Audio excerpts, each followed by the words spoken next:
programs. Welcome to ArcNeo Reviews, and welcome to, I guess, a little bit of a buyer beware depending on how you look at things here. But today's video, we're going to go ahead and take a look at what I swear is totally an official Revoltech figure. Yeah, if you haven't figured it out yet, this is not an official Revoltech figure. I figured I'd throw the box in here, though, really quick to show. They knocked this thing off quite completely. I recommend going and finding a video on the actual amazing Yamaguchi Revoltech Venom. This thing is truly an amazing figure. And, yeah, it's kind of weird having a knockoff of it. So, worth noting, the product shots they're using are still the proper, real product shots on the official thing. Meanwhile, here's what we get in real life. And to be fair, this isn't like a trash quality knockoff. Anyone who's not familiar with Revoltech figures, they're a bit of a different breed in how their articulation works and stuff. They're known specifically for their Revoltech joints.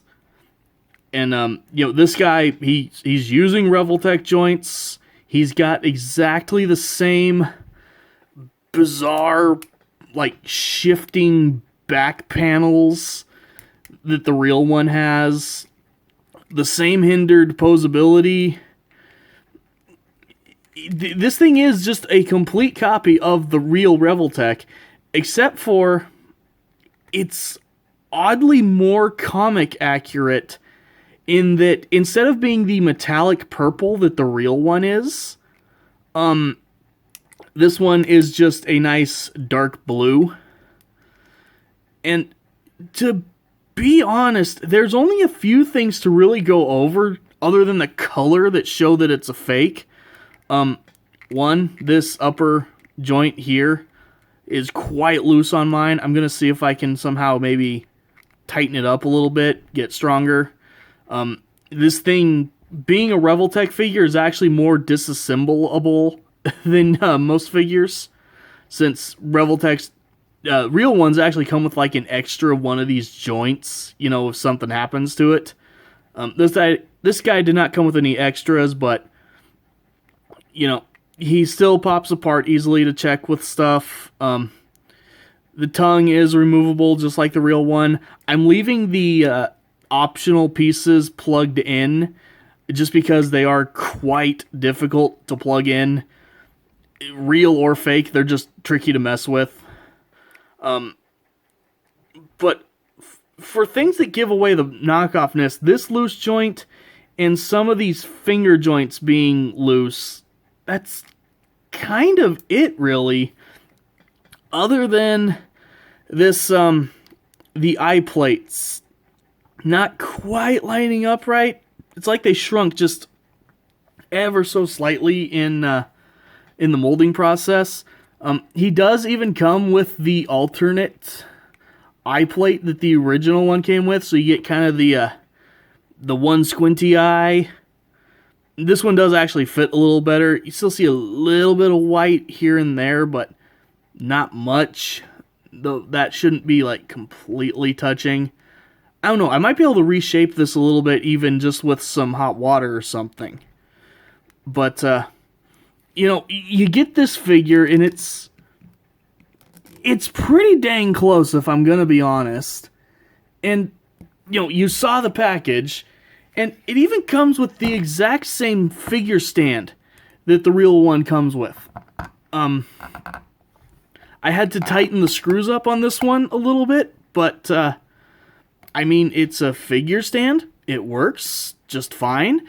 It has a little bit of a hard time holding this guy up, because, KO or not, this thing is actually incredibly heavy. Like, this is a really, really weighty figure. And, yeah, what's the buyer beware part? I just realized I never actually mentioned that. There's like 5 or 6 listings for this guy that you'll come across on Amazon if you're looking for Venom figures, which are something I happen to have a deep love of. And yeah, you will find this guy a lot if on Amazon for like $20 if you're looking for Amazon figures. And if you're like me, well, to be fair, I was pretty sure I was going to get something fake and unofficial. So I'm not like disappointed or bummed out by that, but I'm sure some people have fallen for this thinking that it was like a Revoltech overstock or something. So, you know, there's your buyer bewareness of this one. Really quick, just so you can kind of get a sense for the size of this thing. Here he is next to one of the more monstrous Marvel Legends Venoms. Probably the most, you know, case-by-case comparison there. Yeah, really need to work on that somehow. And I popped his eye panel off. And for fun, here he is next to my favorite Marvel Legends figure I own, the Movieverse Venom. So, I mean, overall, if I can tighten up this joint, this thing is pretty neat. But do be aware that, yes, Amazon, last few times I've looked, was absolutely flooded with these knockoff Venom figures. And it's like, if you're like me and you're not willing to ever spend the like $100 that the actual Revoltech Venom costs, you could do worse. I mean, this thing is still really neat. I'm going to find a way to tighten that joint up and use it for display. And if not, I mean, plug that into his back and there you go. Already popped out of his back. Yeah, some of the plug-in points on this guy need cleaned up a little, but again, for the most part, it's pretty close to the real thing. But again, it is a fake. There will be no links in this video. Look for Venom figures on Amazon. You'll find a million of it. It's probably on places like Wish and AliExpress as well, I would imagine. It's neat for what it is. Again, if you're on a budget, you know, there's not a lot wrong with this. You might just have to tighten up a couple joints. So,